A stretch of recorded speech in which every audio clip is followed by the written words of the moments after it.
The Secret Garden, Chapter 2. Mistress Mary Quite Contrary. Mary had liked to look at her mother from a distance, and she had thought her very pretty, but as she knew very little of her, she could scarcely have been expected to love her or to miss her very much when she was gone. She did not miss her at all, in fact, and as she was a self-absorbed child, she gave her entire thought to herself, as she always had done. If she had been older, she would no doubt have been very anxious at being left alone in the world. But she was very young, and as she had always been taken care of, she supposed she always would be. What she thought was that she would like to know if she was going to nice people, who would be polite to her and give her her own way as her ayah and the other native servants had done. She knew that she was not going to stay at the English clergyman's house, where she was taken at first. She did not want to stay. The English clergyman was poor, and he had 5 children, all nearly the same age, and they wore shabby clothes and were always quarrelling and snatching toys from each other. Mary hated their untidy bungalow, and was so disagreeable to them that after the first day or two nobody would play with her. By the second day they had given her a nickname which made her furious. It was Basil who thought of it first. Basil was a little boy with impudent blue eyes and a turned-up nose, and Mary hated him. She was playing by herself under a tree, just as she had been playing the day the cholera broke out. She was making heaps of earth and paths for her garden, and Basil came and stood near to watch her. Presently he got rather interested, and suddenly made a suggestion. "Why don't you put a heap of stones there, and pretend it's a rockery?" he said. "There, in the middle," and he leant over to point. "Go away!" cried Mary. "I don't want boys. Go away!" For a moment Basil looked angry, and then he began to tease. He was always teasing his sisters. He danced round and round, and made faces and sang and laughed. "Mistress Mary, quite contrary, how does your garden grow? With silver bells and cockle shells and marigolds all in a row." He sang it until the other children heard and laughed, and the crosser Mary got, the more they sung, "Mistress Mary, quite contrary." And after that, as long as she stayed with them, they called her Mistress Mary Quite Contrary when they spoke of her to each other, and often when they spoke to her. "You are going to be sent home," Basil said to her, "at the end of the week, and we're glad of it." "I'm glad of it too," answered Mary. "Where is home?" "She doesn't know where home is," said Basil, with 7-year-old scorn. "It's England, of course. Our grandmamma lives there, and our sister Mabel was sent to her last year. You're not going to your grandmamma. You have none. You're going to your uncle. His name is Mr. Archibald Craven." "I don't know anything about him," snapped Mary. "Oh, no, you don't," Basil answered. "You don't know anything. Girls never do. I heard Mother and Father talking about him. He lives in a great, big, desolate old house in the country, and no one goes near him. He's so cross he won't let them, and they wouldn't come if he would let them. He's a hunchback, and he's horrid." "I don't believe you," said Mary, and she turned her back and stuck her fingers in her ears, because she would not listen any more. But she thought over it a great deal afterward, and when Mrs. Crawford told her that night that she was going to sail away to England in a few days, and go to her uncle, Mr. Archibald Craven, who lived in Misselthwaite Manor, she looked so stony and stubbornly uninterested that they did not know what to think about her. They tried to be kind to her, but she only turned her face away when Mrs. Crawford attempted to kiss her, and held herself stiffly when Mr. Crawford patted her shoulder. "She's such a plain child," Mrs. Crawford said pityingly afterwards, "and her mother was such a pretty creature. She had a very pretty manner, too. And Mary has the most unattractive ways I ever saw in a child. The children call her Mistress Mary Quite Contrary, and though it's naughty of them, one can't help understanding it. Perhaps if her mother had carried her pretty face and her pretty manners oftener into the nursery, Mary might have learned some pretty ways too. It's very sad, now the poor beautiful thing is gone, to remember that many people never even knew that she had a child at all. I believe she scarcely ever looked at her," sighed Mrs. Crawford. "When her ayah was dead there was no one to give thought to the little thing. Think of the servants running away and leaving her all alone in that deserted bungalow. Colonel McGrew said he nearly jumped out of his skin when he opened the door and found her standing by herself in the middle of the room." Mary made the long voyage to England under the care of an officer's wife who was taking her children to leave them in a boarding school. She was very much absorbed in her own little boy and girl, and was rather glad to hand the child over to the woman Mr. Archibald Craven sent to meet her in London. The woman was his housekeeper at Misselthwaite Manor, and her name was Mrs. Medlock. She was a stout woman with purple-red cheeks and sharp black eyes. She wore a very purple dress and a black silk mantle with jet fringes on it, and a black bonnet with purple velvet flowers which stuck up and trembled when she moved her head. Mary did not like her at all, but as she very seldom liked people, there was nothing remarkable in that. Besides which, it was very evident Mrs. Medlock did not like her much either. "My word, she's a plain little piece of goods," she said. "And we'd heard that her mother was a beauty. She hasn't handed much of it down, has she, ma'am?" "Perhaps she will improve as she grows older," the officer's wife said good-naturedly. "If she were not so sallow and had a nicer expression, her features are rather good. Children alter so much." "She'll have to alter a good deal," answered Mrs. Medlock, "and there's nothing likely to improve children at Misselthwaite, if you ask me." They thought Mary was not listening, because she was standing a little apart from them at the window of the private hotel they had gone to. She was watching the passing buses and cabs and people, but she heard quite well, and was made very curious about her uncle and the place he lived in. Which sort of place was it, and what would it be like? What was a hunchback? She had never seen one. Perhaps there were none in India. Since she had been living in other people's houses and had had no ayah, she began to feel lonely, and to think queer thoughts which were new to her. She had begun to wonder why she had never seemed to belong to anyone, even when her father and mother had been alive.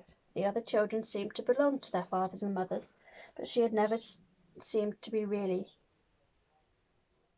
be anyone's little girl. She had had servants and food and clothes, but no one had taken any notice of her. She did not know that this was because she was a disagreeable child, but then, of course, she did not know she was disagreeable.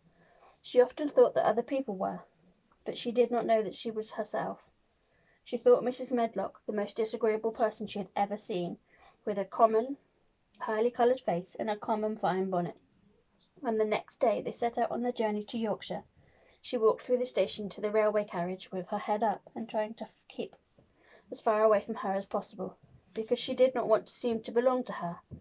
It would have made her very angry to think people imagined she was her little girl. But Mrs. Medlock was not in the least disturbed by her and her thoughts. She was a kind of woman who would stand no nonsense from young ones. At least that is what she would have said if she'd been asked.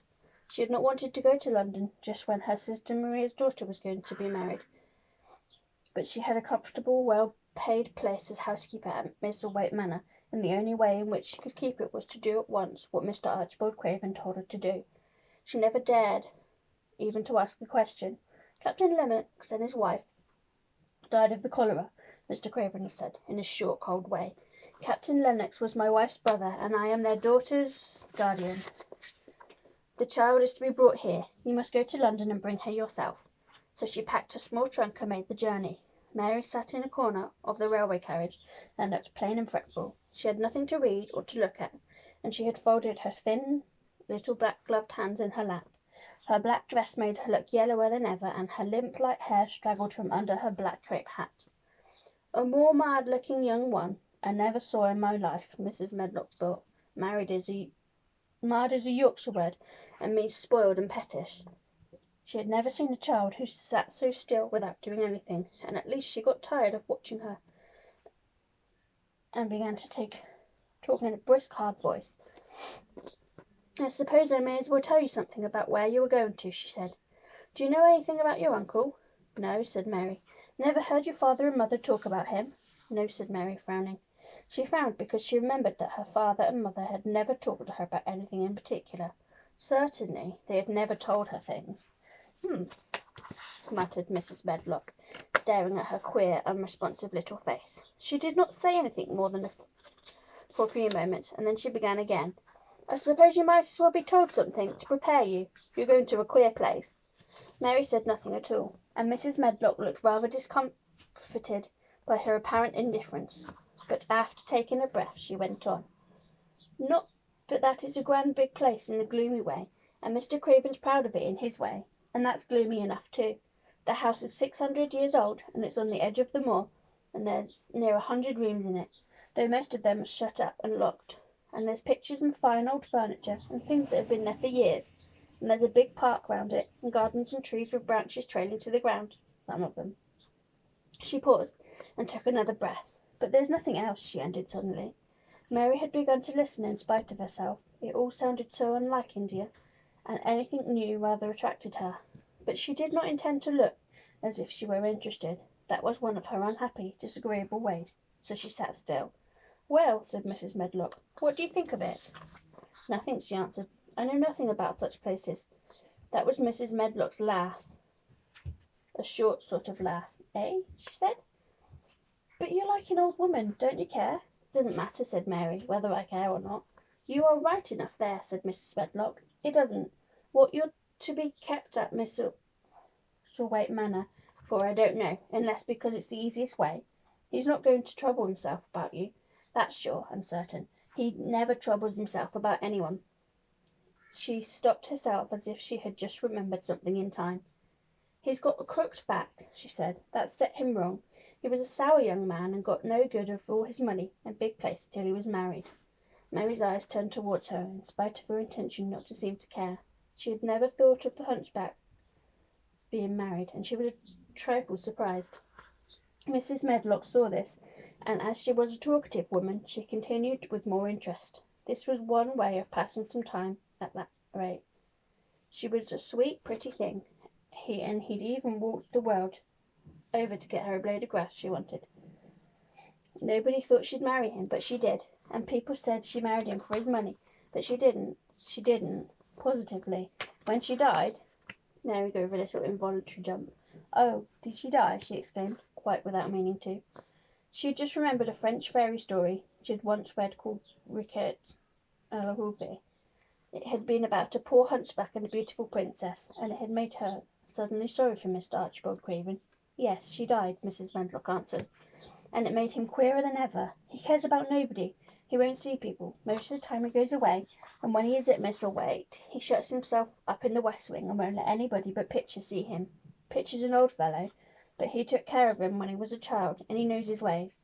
It sounded like something in a book, and it did not make Mary feel cheerful. A house with 100 rooms, nearly all shut up, with their doors locked. A house on the edge of the moor, whatsoever a moor was, sounded dreary. A man with a crooked back, who shut himself up also. She stared out the window with her lips pinched together, and it seemed quite natural that the rain should have begun to pour down in grey slanting lines, and splash and stream down the window panes. If the pretty wife had been alive, she might have made things cheerful by being something like her own mother, and by running in and out and going to parties, as she had done in frocks full of lace. But she was not there any more. "You needn't expect to see him, because 10 to 1 you won't," said Mrs. Medlock, "and you mustn't expect that there will be people to talk to you. You have to play about and look after yourself. You'll be told what rooms you can go into and what rooms you're to keep out of. There's gardens enough, but when you're in the house don't go wandering and poking around. Mr. Craven won't have it." "Shall not want to go poking about," said the sour little Mary, and just as suddenly as she had begun to be rather sorry for Mr. Archibald Craven, she began to cease to be sorry, and to think he was unpleasant enough to deserve all that had happened to him, and she turned her face towards the streaming panes of the window of the railway carriage, and gazed out at the grey rainstorm, which looked as if it would go on for ever and ever. She watched it so long and steadily that the greyness grew heavier and heavier before her eyes, and she fell asleep.